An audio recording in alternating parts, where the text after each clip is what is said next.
everybody. Welcome to another edition of Box Seats. I'm your host, Frank Holder. This is the show we talk about sports with comedians. We got a lot of stuff to cover today. We got a lot of stuff to jump into today.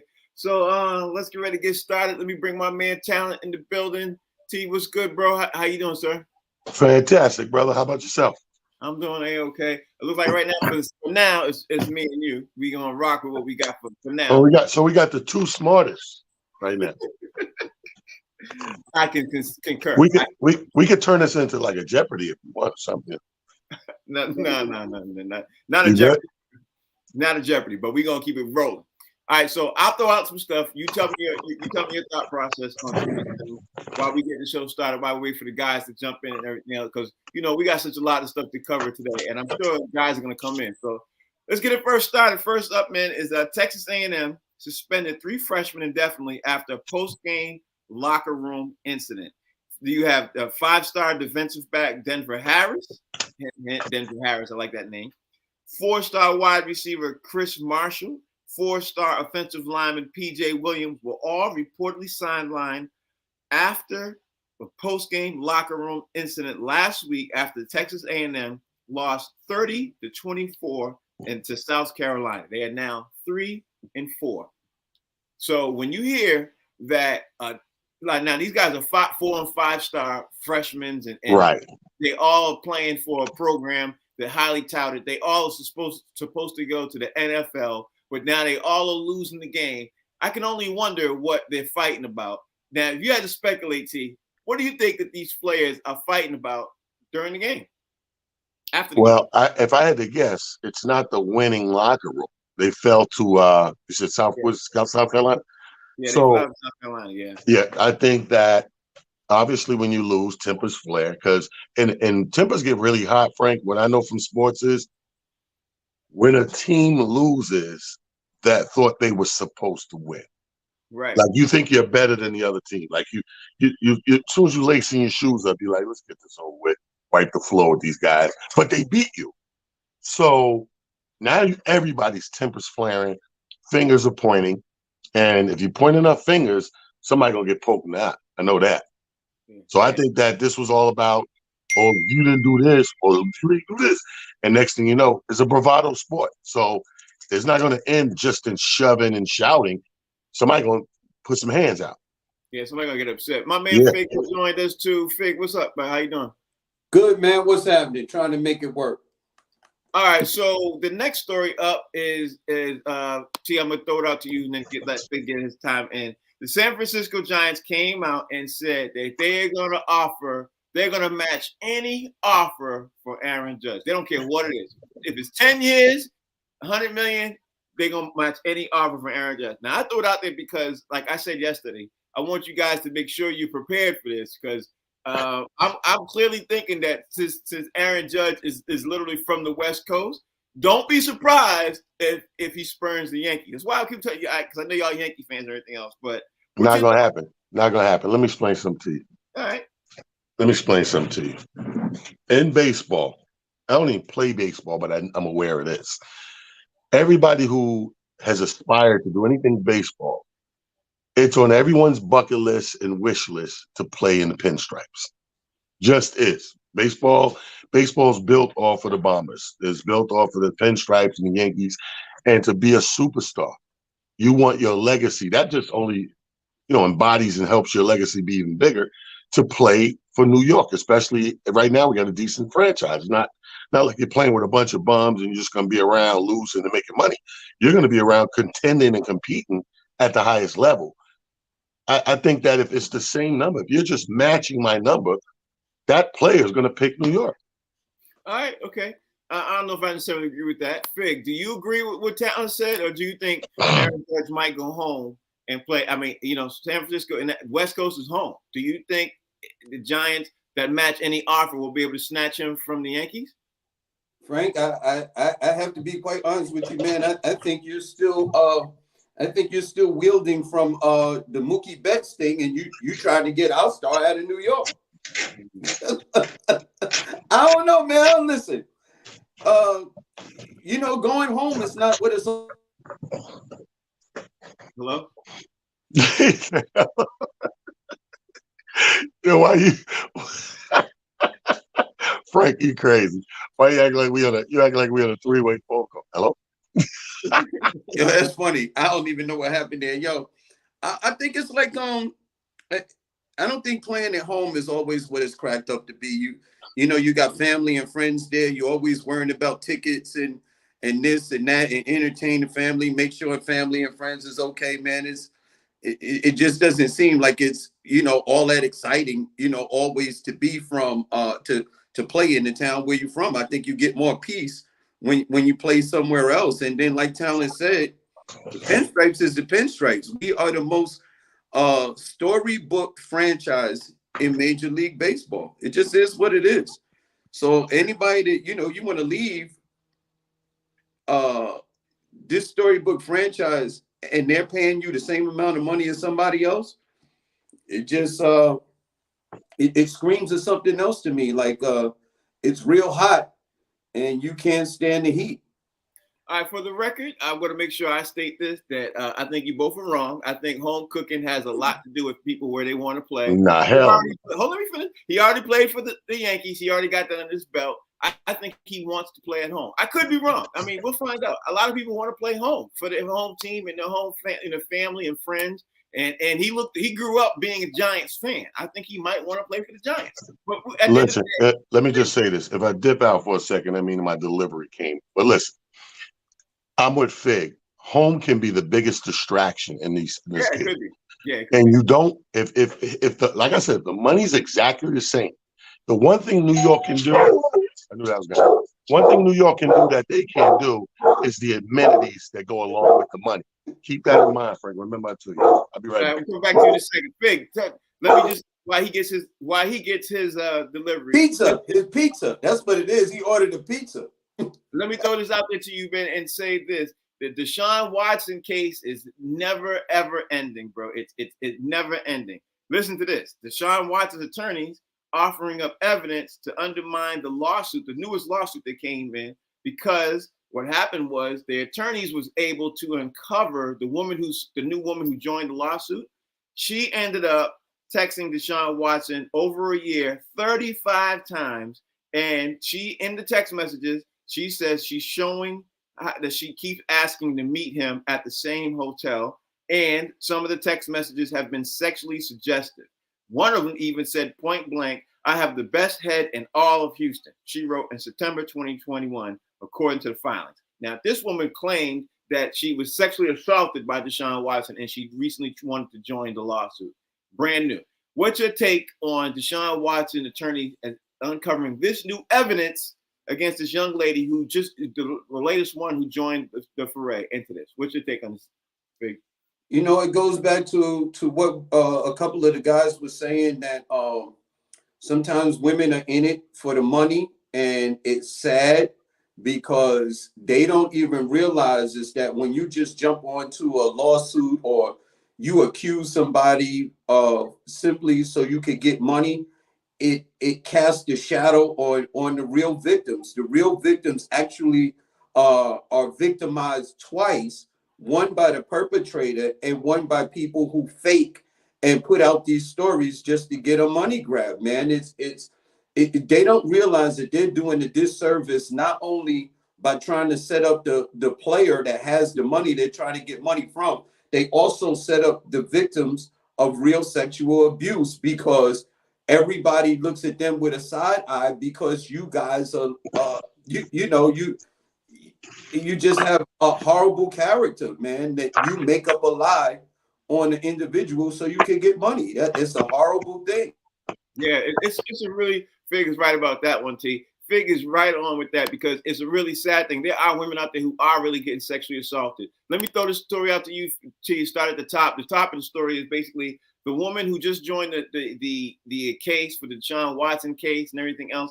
There were 35 text messages where she texted Deshaun Watson over a year. Mind you, Deshaun didn't respond one time. And she kept asking to meet him at the same hotel where they met. And she said a lot of sexually suggestive stuff, saying, she said, "I give the best head in all of Houston," she wrote September 2021. And Deshaun Watson's attorneys were able to uncover that and put that in the filings to have that case dismissed. Now, the crazy thing about this is basically, like Fig is saying, is that you're joining a lawsuit where there are women who probably were sexually assaulted, and you mad because he didn't respond to you. You know what I mean? Like this is what hurts a lot of women who really are sexually assaulted in their case. But that's my take. What's your take on this, T? Well, who that line always bothered me anyway. Forget the case. I got the best. Hey, how you know? You know how many tests you have to run to come out on top? No pun intended. To come out, I'm the best headed. Listen, man, I agree with Fig 157% that this is the problem, and this is why. This is the only problem that rubbed me the wrong way with the whole hashtag Me Too movement when it started to gain steam. It went from being the right thing and this beautiful thing that's going to stop the BS into this thing that got used and abused by everybody because of a money grab. And sometimes it's a money grab. Sometimes it's just, I just want to defame your character. I want to assassinate your character and make people look you a certain way in the public eye. And I'm going to do this. And it does a disservice to true victims, to true people who was caught in these predicaments and taken advantage of and assaulted in all sorts of ways, stuff like that. Those are the people that this is supposed to be helping. But when you do as many disservice moments as you do as actuality moments, it evens everything the playing field out and makes it all seem the same, even when it's not real. So that's whack. I'm glad. Right. And like I said at the top of this, you got people who really are being sexually assaulted, and it's a sad thing. Anyway, the show you're watching is called Box Seats. This is what we talk about sports with comedians, everything else. Let's keep it moving. Another topic we talked about yesterday, T, me and you were talking about, was this Jalen Brown situation, everything else, but with Kanye West. Now, Jalen Brown, since yesterday to today, Jalen Brown changed his mind, and he also was joined by Aaron Donald. Now they decided that they're going to leave the Donda West sports agency and everything else. They even put out a statement. Now, let me just say this before I tell you the statement. In the last 48, 72 hours, Adidas left him. Balenciaga, I don't know how to pronounce that. Balenciaga, whatever. Vogue and Anna Wintour cut ties. Kanye was dropped by CAA. Kanye lost his lawyer. Streams, sales, airplay have all plummeted. Kanye got restricted from Instagram and Twitter. All his stadium shows were canceled, and Kanye has a completed documentary that was shelved. So these are all the things that happened with Kanye West in the last 48, 72 hours. And then Jalen Brown says he'll stick with him, and then now Jalen Brown changed his mind, and then him and Aaron Donald decide they're going to leave Kanye West there. What's your take now on Kanye West now losing his sports agency? I said this. I said this about 8-9 days ago that this was to come, because you can't, Fig and I had a conversation off air yesterday as well. I know we like to play everything right now with the climate into a race situation, but we have to look at business as business. One thing I've learned about business, being a guy who grew up in the hood, product of my environment, I knew that once I got serious about business, Frank, I had to let the hood go. I had to let certain things and where I was moving, I had to let it go to be successful in business. And then once you're in business, you deal with other partners and entities. It's only normal that if you was to diss your partner and entity, the people that are funding the operation, for lack of a better phrase, they're going to pull their funds back. People do that in all forms of fashion of life, even outside of business. People that are ready to loan you money, you can say the wrong thing and go, you know what? Never mind. I don't want to loan you this. I don't feel comfortable loaning you $100. You know what I mean, Frank? So if the people at the top of the food chain happen to be Jewish, that happen to be their ethnicity and their background, their religion or whatever, and you say said things against them and make them uncomfortable. And I said to Fig yesterday, I said, here's the thing about the way we talk coming from the hood and slang. There's a lot of things we say that can be misinterpreted if you don't know slang. And if I offend you because you took it wrong or misunderstood the way I meant it, it's up to me to clarify to you. Kanye's not clarifying anything. So whatever he meant by DEFCON 4 to the Jews, I'm about to come at them with DEFCON 4, whatever that means, even if it don't mean what it sounds like, you have ample opportunity to clean that up before it gets messy. But instead, every time he was asked about it, he threw more sprinkles on the ice cream. You know what I mean? And when you just keep caking up the ice cream, these people have every right to go, you know what? I'm going to cut ties.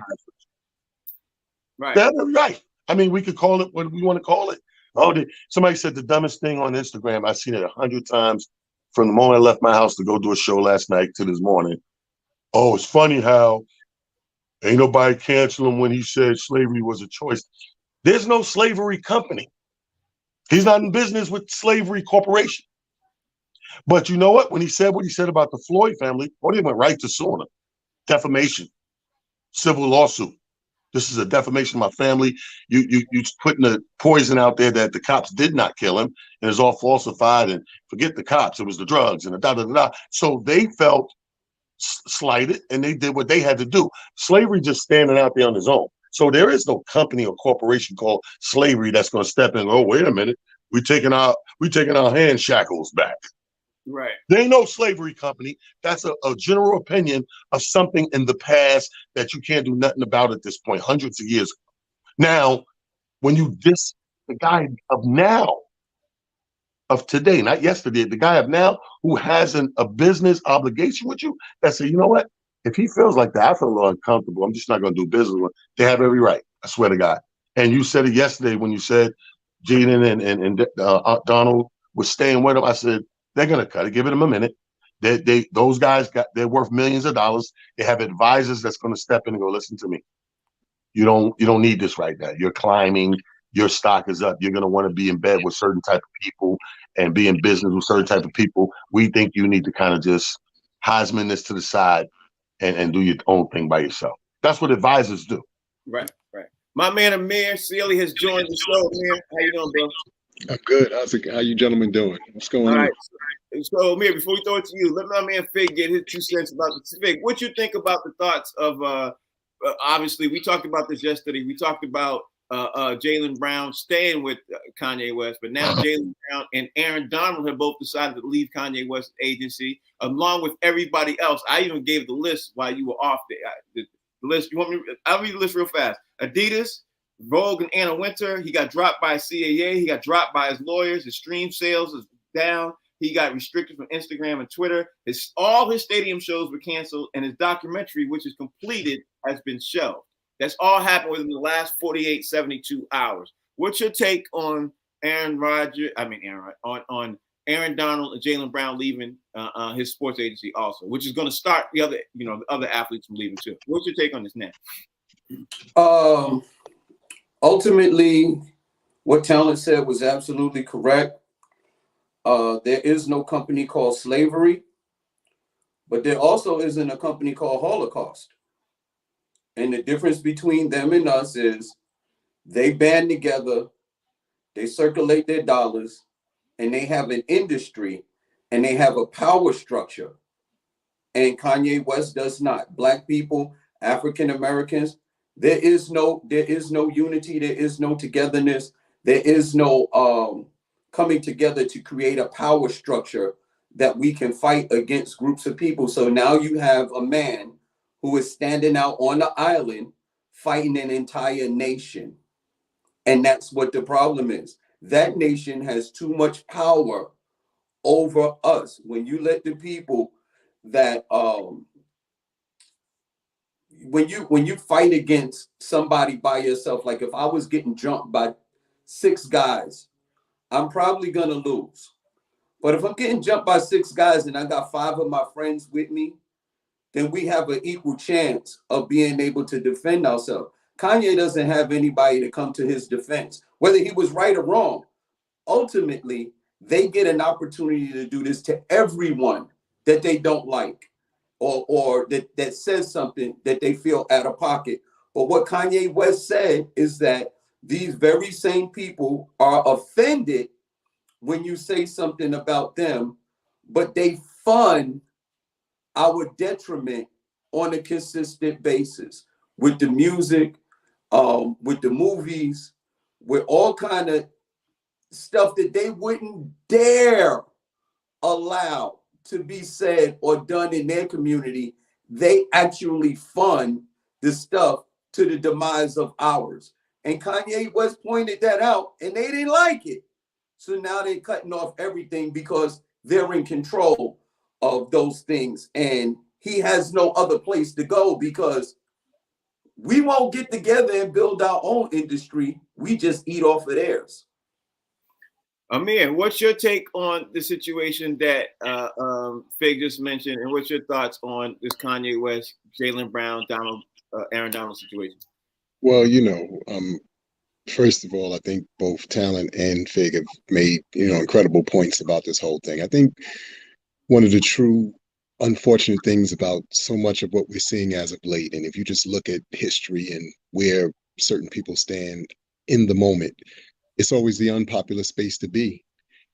We're going to look maybe 10 years from now and Kanye is going to be every bit as right as Muhammad Ali was. He's going to be every bit as right as, some of the other people who have taken a stance. Now, is the stance at the detriment of his family and his fortune?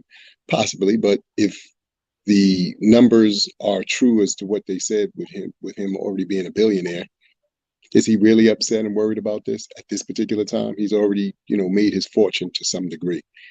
What I think is interesting is it's always funny how no matter what groups are criticized, and in this particular case, this particular group that was criticized, and they weren't really criticized. All the man did was point out some very obvious things.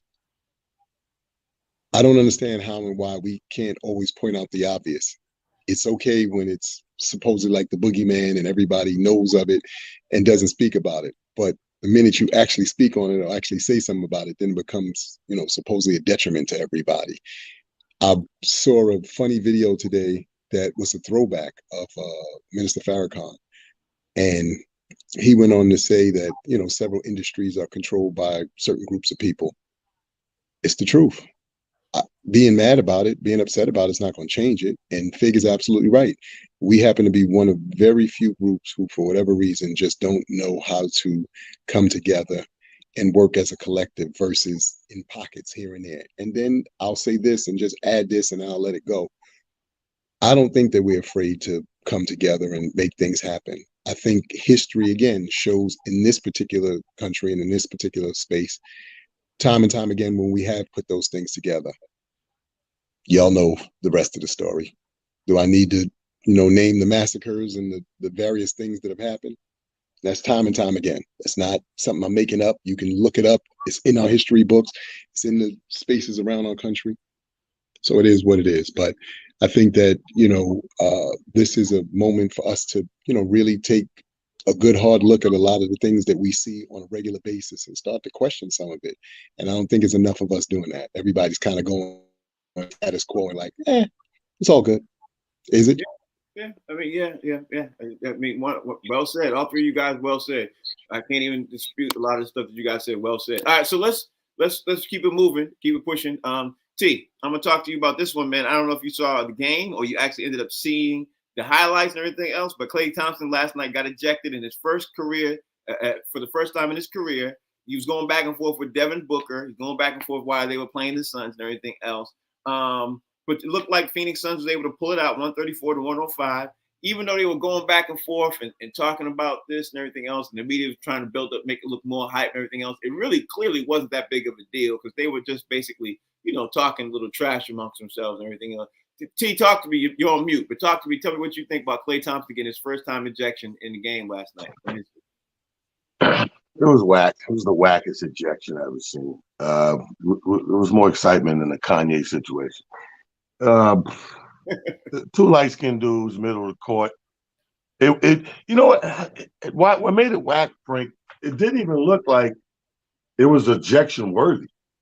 Mm-hmm. That was what was weird. It was like they were just jawing, but they wasn't jawing like. Mm-hmm. They was just like, a lot of that. The next thing you know, the ref comes in there, hits the hands together, and now it's Klay's on 10. And they acting like they got to hold him back in the corner and all that. Where was all that in the open court when nobody was there to grab nobody? That's how dudes be soft, dog. There was nothing but air and opportunity. If you watch them, they walking up the court. Amir laughing because he knows it's true. They're like, hey, screw you. You ain't nothing. Whatever. Say it to my face. I am in your face. It's damn near whispering. Soon as the ref goes, out of here, he go to the side. Don't hold me. Don't hold me back. You could have snuffed that man 10 minutes ago with pure unadulterated help. What's good, son? Did you really want to fight? Or did you want to make the highlights? I think, somebody said this a long time ago, and then after they said it, I started seeing it a lot. Because they're getting their ass blown out, right? Game wasn't even tight. So this game was looking bad for Golden State. As the later it got, the worse it started to look. I think some people want an exit strategy. They want to get the hell out of there. They don't. I remember when Boston was blowing the Lakers out in the championship by 29 or 39. And it was 5 minutes and some change left. And Phil Jackson called a timeout. I'm in a bar, laugh. I mean, the whole bar laugh. I didn't mean to, but I just was saying what I felt. I said, what the hell could you be having a time? You're down 30 with 5 minutes. Gather around. Anybody know where the closest exits are? We got to get the hell out of here. It's a rat fizzle. I think that's what happened with Klay Thompson last night. He was like, you know what? We getting our ass smoked. I don't want to be here any longer. Yeah, throw me out. Because he got rah-rah when it was too late. This is the first time in his career. You know the dude don't get down like that. Yeah. How many years Klay been in the league? Oh, I don't even know. But that's more than Klay been in the league pretty nice long time. Decades, right? Yeah. You're in there a decade, never been thrown out of the game. Now you got thrown out because somebody said your mother. Come on, man. But man, talk to me, bro. Tell me what you thought about Klay Thompson getting ejected, man. T hit all the pertinent points. The fun thing about the league as a whole, and this is only something that I've heard. Again, having had a brother who played, most of the fights are not what those guys want. First and foremost, because a lot of them can't fight. But then the biggest thing is the fines that go along with it. These guys, as much as they're making millions and so forth and so on, they're also carrying a lot of people, with their entourages and friends and family members. But I think to T's point, the thing that made it really hilarious to me was just that. It seemed like they were having a whispering kind of thing. And then, like you said, once, he got thrown out, then it escalated to all this thing. Now, we, thankfully have been around to see, basketball in the 80s, and most certainly the 90s, and, to where it is now. Those fights were real. When those guys started barking at each other, they was up in each other's face, cats were getting swung on or, tackled on the court. These new dudes, you know how this goes. This beef is going to continue on Twitter and on TikTok. Then we won't hear no more about it. Right. That's going to be it. So I was just kind of laughing how these guys supposedly, respond to each other now. What? Go straight to TikTok. I got to dance for them, so it's sweet. Okay. That didn't help us. Didn't help us. Okay. What else? You said you got to dance for them. Sir, that didn't help. You still got your doors blown off yesterday. Like that. What are we talking about? But that's that's where these kids are now. So it was kind of hilarious. And again, at this stage of his career, for this to be his first time, you're right. He's not about that life. Not at all. Kabir says the funniest joke of the show today. Like Kabir said, he got a dance for. My man Fig. Fig having technical difficulty. Fig, you okay? Fig, you all right over there? Can't hear you, Fig. Damn Jews, Fig, they got you.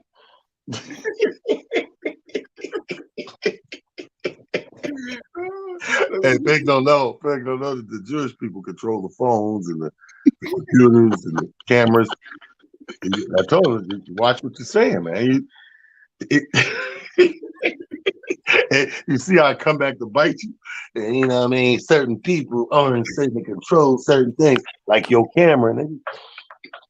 Yeah, I hear you. It ain't my camera. I don't know what's up with this Wi-Fi today, man. My computer, everything's acting crazy. But I'll say this about yesterday. I don't think Klay was really, like, when he got really upset, I think it was more upset at the referee for giving him the technical foul. You know what I mean? I think, and that's why I think he got the second one, and they ended up throwing him out. But the thing is that it wasn't much, and you know, it's almost like when a cop gets involved, you know, with two people having an altercation and stuff like that, you can either escalate or de-escalate the problem. And I think the refs actually escalated it because, like Talon and Amir said, it wasn't really, you know, they was just talking. You know, it was trash talk. And the ref always comes in and interrupts and stops the trash talking because for some reason they think that you can't trash talk without making it come to blows. These guys have been going back and forth for a while. Like if you was really watching the game close, they have been going back and forth, trash talking, and nobody did nothing. It did, like they said, it didn't get escalated until the ref got in there. Then once the ref got in there, it got worse. It was like, yo, man, if you would have stayed out, they probably would have just talked, whatever, and stuff like that. And the game probably would have went on. As soon as the referee gets in there, giving out technical fouls. This is why, what I say, this is why diversity is important in these proper places everywhere. Because if you don't know no better, you're just a suburban ref. You're like, oh my God, they're gonna start shooting. But if you had that black guy working there, they go, nah, they're gonna be all right. They're just gonna curse at each other a little bit. They're gonna shake hands. Look, see, dapping them up right there. They're going to dinner tonight. They're good. But if you don't know these things, you're like, oh my God, somebody has an Uzi. There is no Uzi, sir. They checked everybody coming in the stadium. They just argue. It's okay. Like, but again, if you don't know one culture to the next, think of how this looks to you. But this is why people push diversity all over the place. They don't mean just for looks and aesthetics. Like, you know, it's an Indian guy, a black guy, Chinese guy, looks diverse. No, for culture purposes. These two light-skinned dudes here's the thing. They were more mad at each other walking up the court and just talking, you know, like Joe and whispering, right? No ref said nothing. Everybody chilling. Soon as he walked back and they got this close somewhere, I don't know what it is about the white community. When two black people get this close, somebody gonna die. They just feel like, and first of all, they don't even know the difference that, hey man, if it was, you know, two dark-skinned players, okay, maybe you'd be a little on edge. But two light-skinned players, these dudes are going to dinner tonight. They're gonna shake it off. Hey man, you ever been to my such restaurant? They're going over there. They panic too fast. And he's right. Fig is absolutely right, and Amir's right. The worst part of it was after the ref stepped in and did the. You know what it is? Nobody likes that. Nobody likes this. Nobody likes that. Hey, Talent. That's basketball for this. Yeah. Talent. I'm surprised at you, man, being a Knicks fan. You know damn well when two light-skinned dudes go together, there might be a John. Poor guy. You gotta, you know what? When we get a minute, they gotta issue an apology to the Jewish community. So when they do this, that is the equivalent to the Italian riding by going, "Bafangu." You know, that's what that means in NBA ref talk. You gotta be careful. Fig, you okay? You got it? No, you need a podium. You gotta give him a podium so you can come out here. The words I said against my Hebrew and Jewish community was not how I felt deep inside. That'd be killing me when the apology. Why do we accept these apologies? Why is it so easy? Like, yo, me and Talent's on the road today. he's giving us a straight hard 20 minutes. Talent's on the road today. You know what it is? I'm happy that ding dong delivery. That's my new phone. This phone has had me under pressure for a long time, and it just got to its worst this week. I got so much deadline, I couldn't get that done. So that guy delivered that phone, I feel so much. Like as soon as the show over, I'm all in my little gadget zone, getting my life back together. Frank, I'm sorry. Hey, Fig, there's a Jewish people messing with your Wi-Fi. Yeah, listen, I don't believe it. It's either them or your new phone. All right, let's keep the show going. Talent got me in tears over here. All right, so speaking of Talent, if we had all followed him yesterday, we would have lost our shirt. We would have lost our mind, Fig and Mir, because Talent said no matter what happens with Zion Williamson and Brandon Ingram being out, y'all need to put the money on the Dallas Mavericks. And the New Orleans Pelicans ended up winning the game last night without Zion, Brandon Ingram. They won by 2 against Dallas, 113 to 111. They got lucky. They got lucky. They was looking real good. They let Dallas come all the way back, take the lead. So yeah, they got lucky to walk away with that win, bro. Good game, great game. I know I'm getting old because now I don't care who wins. This is when you know you're getting old. You just want an entertaining game. I was on the losing end, but I'm like this. Ooh. Somebody said, "Hey, ain't you going for the other team?" I said, "Yeah, but this is great." Yo, you know it's so crazy, Frank, and T hit it on the head. At this point, you're looking for entertainment, but I also think that where the Pelicans are concerned, a lot of what the teams that did well last year hopefully have come back this year, and because of that experience, that's now a major factor into how these guys are able to pull out maybe these closer games. When you aren't in situations where you have to dig a little bit deeper in the closing moments of a game, or you don't know how to do that, it becomes, almost paralyzing to you. But once you start figuring that out and certain players start understanding that, hey, this is my time to shine, or this is the moment where, I need to step up and play bigger or be bigger. And I think that's what we're starting to see, from some of these teams that we've now seen for the last few years progressively getting better. And I think that's what happened last night with that Pelicans game.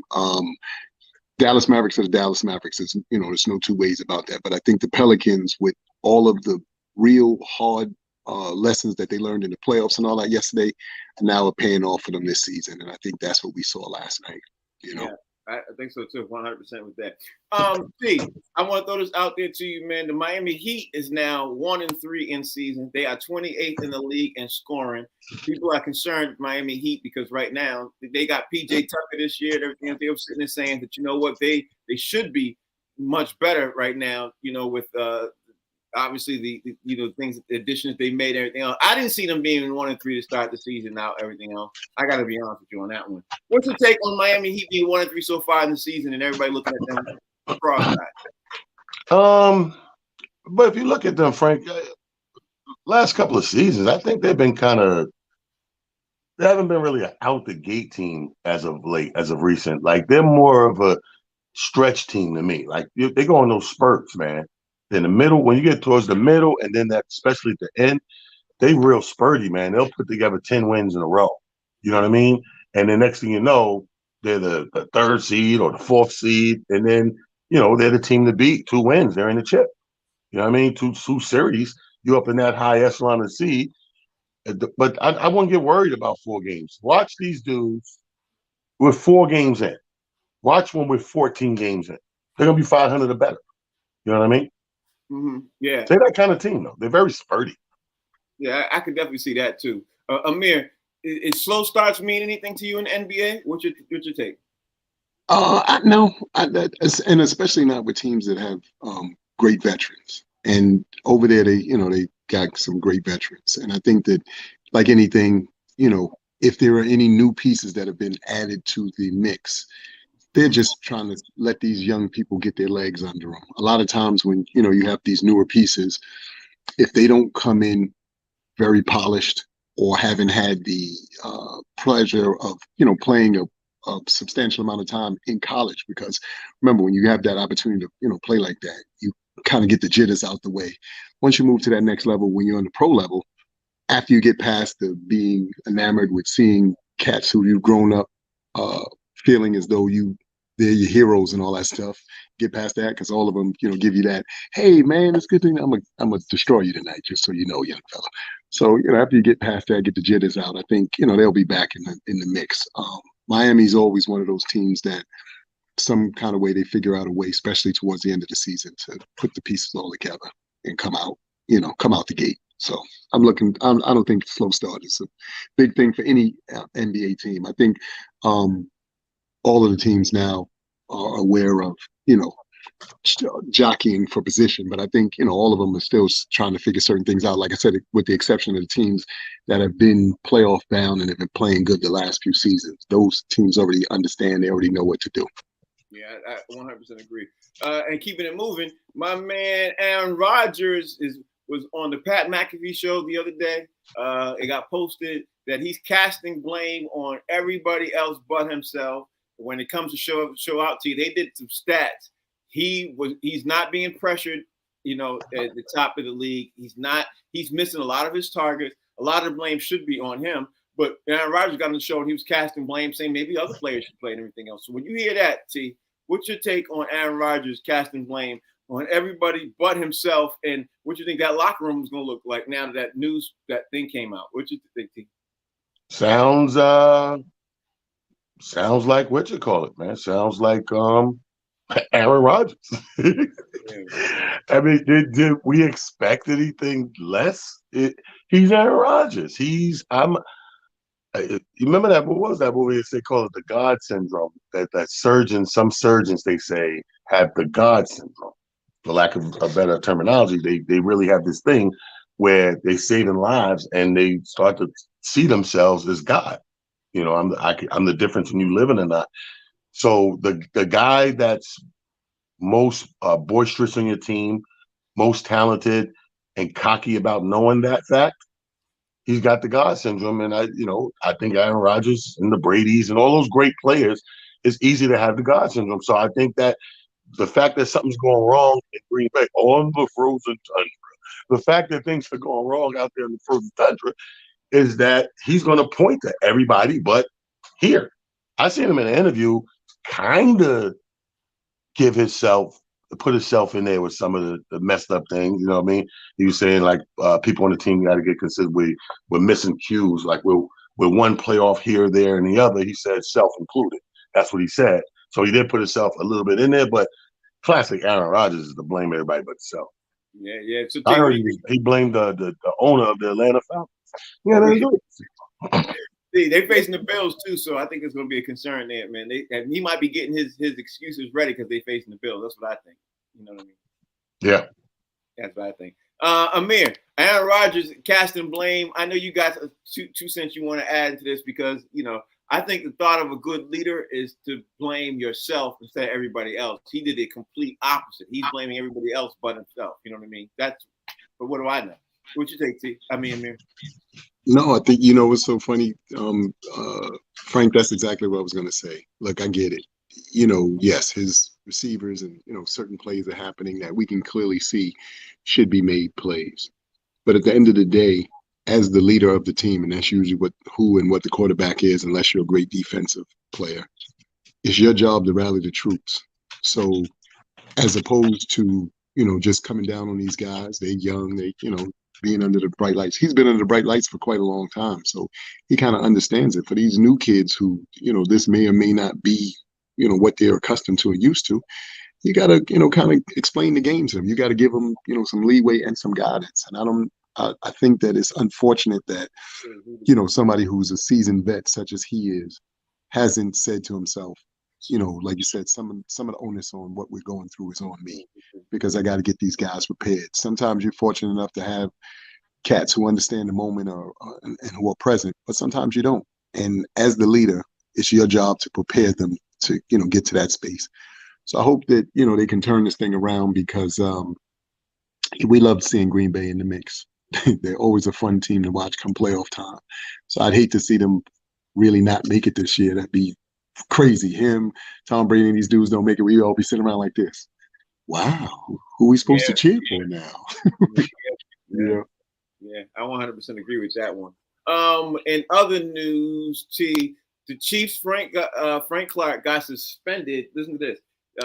Frank Clark got suspended 2 games for violation of NFL's personal conduct policy. This happened from when he got pulled over by the police. The police found an Uzi sticking out of a duffel bag in the back seat of his Lamborghini after they pulled him over for a vehicle code violation. It was later reported that Clark had also been arrested earlier that year after officers found a loaded rifle and handgun in his car. This has all happened in 2021. And even though the Chiefs looks like I think the Kansas City Chiefs are on a bye this week, but he's a defensive end. He's one of their star defensive ends and everything else. Do you think the Kansas City Chiefs will be affected by the loss of Frank Clark by not being able to play in their next 2 games? Or do you think that no big deal, they'll get past it? Because, their defense isn't the greatest anyway. Right. I mean, I hate to say, they'll get by it because we've watched the Chiefs be affected by every single loss, whether it be injury, or any type of timing or suspension. Every time they lose somebody, you see it. You see it on the field. Because as good as a team is there, as great offenses they can put together, the fact of the matter is these games are tighter than they need to be. If we just go 2 years back and look how the Chiefs was rolling through the league, people wasn't getting close like that. I mean, Buffalo was like one of the few teams we can count on one hand, how many teams was giving them good close games.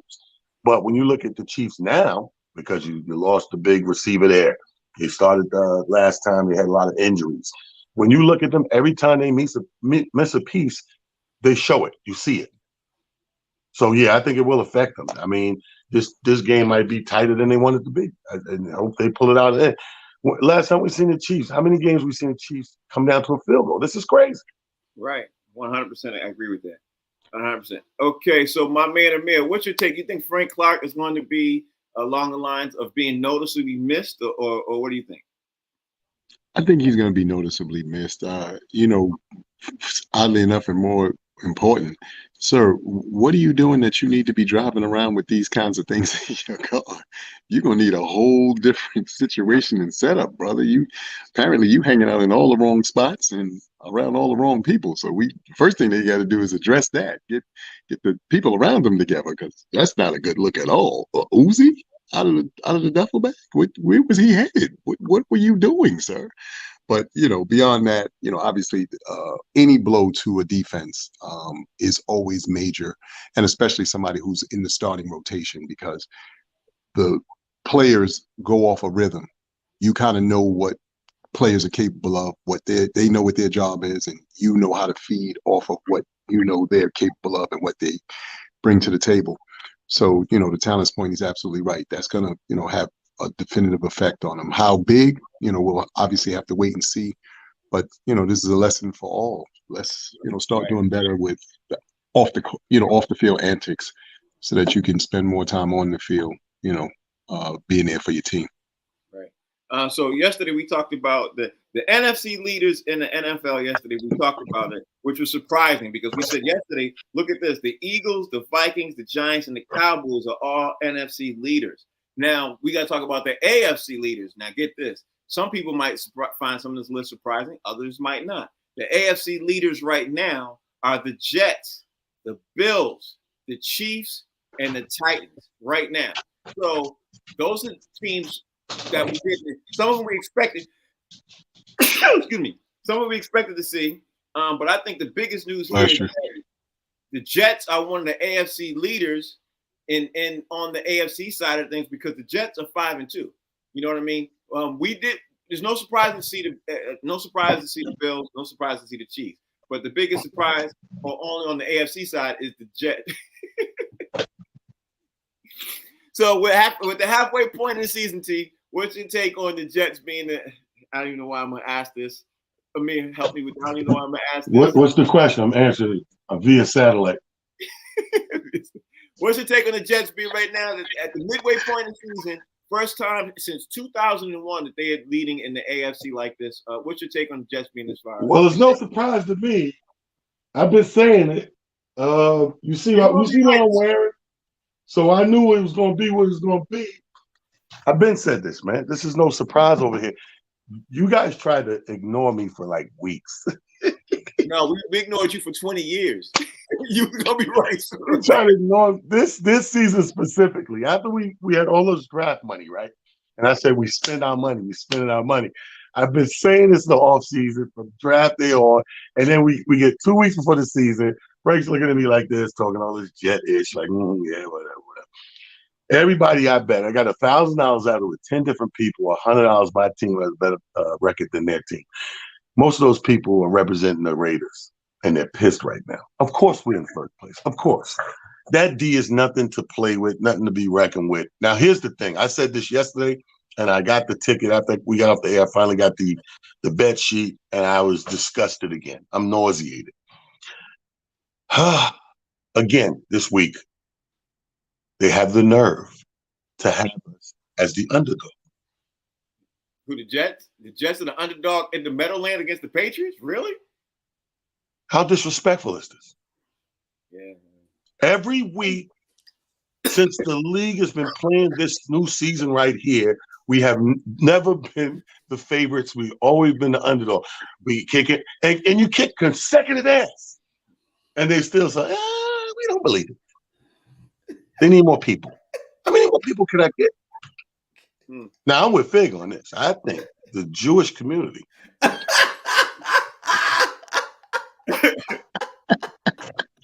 Hey, wait, man, tell it. You know, Jews own the Jets. Look, hey, Fig, the Jewish community, come to find, I just did my research. They own all the helmets. Yeah. And they said if somebody say something like Kanye on the Jets, they're taking all they're ending their relationship with the helmets. We will be the only team in the league out there for between life and death for real. Straight CT. That's straight CT. No they own everything from the helmets to the cleats. So basically, that's from the rooter to the tutor. Hey, when you see a football player playing naked, you be like, he must have upset the Jewish people. What's your take on the Jets being one of the AFC leaders in the game right now? It's surprise. Like, we have 3 surprises on the NFC side. You better come we have 1 major surprise on the AFC side of things. What's your take on the Jets being one of the AFC leaders in the league? Well, again, man, I think that it's first and foremost, it's great to see the Jets back in the hunt and making some noise. It's been a minute, and my only concern is just like what we unfortunately witnessed with the Yankees. I'm still, the jury's still out for me until we win some we get some playoff wins. The regular season, Dallas Cowboys are great regular season dudes. Y'all see what happens every year once the playoffs start. So that's why I'll never be overly excited. I'm happy that they're winning. I'm happy the culture is, it's a winning culture, and I'm happy that the players are in a celebratory energy. But I have to see how this translates into playoff wins, because to me, that's ultimately when you know whether or not a team has arrived and whether or not a team is working to the ultimate goal, which is a championship. But it does feel good to see the Jets doing extremely well right now. Fig, the Bills, the Chiefs, the Titans, and the Jets are the AFC leaders. The Jets are surprised, one of the AFC leaders surprised right now. So what's your take on the Jets being one of the biggest surprises in the AFC as leading? I beg to differ with Amir.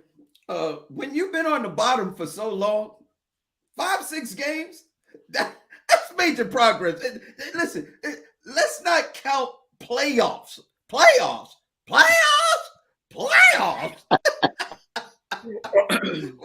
ain't worried about play. Man, we're just happy to be winning. But Talon is right too, man. It's like ridiculous that these guys have been playing stellar football.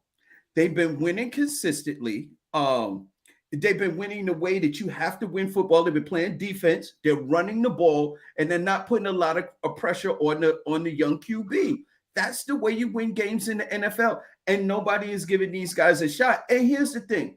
I know it's Bill Belichick. I know it's the Patriots. They have a stellar past. Their history is second to none. But they're not that great this year. They're just not. I mean, they're not the Patriots of old. You know what I mean? It's almost like they're counting the name on the jersey as opposed to looking at what's actually happening on the field. I don't know why the Jets are not favorite, even if it's by 1 point, 2 points, a field goal. Why the Jets? I don't understand why they're not favorite. I just don't get it. I don't understand why the Jets not favorite either. The Patriots have been playing worse for the last 2 weeks. Last 3 weeks. And they have a quarterback situation. What the 2 quarterback, like Bill Belichick is like, I don't know which quarterback is my quarterback. I'm just playing both. Yeah, that made no sense to me either. I can't even begin to tell you the anger that came out of me that night. But we'll talk about that later. All right, y'all, get ready to wrap this thing up, man. I'm gonna roll up out of here. Tell everybody out there how they can follow you, bro. Hey, listen. Follow me.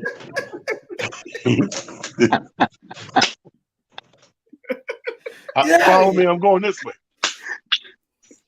So, hey, man.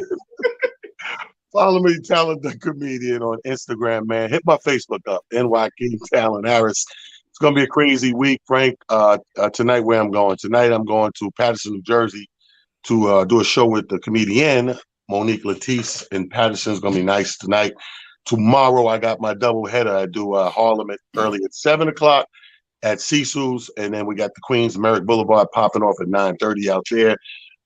Every week, you don't want to miss that. And the weekend, your boy will be in Florida, going to Florida.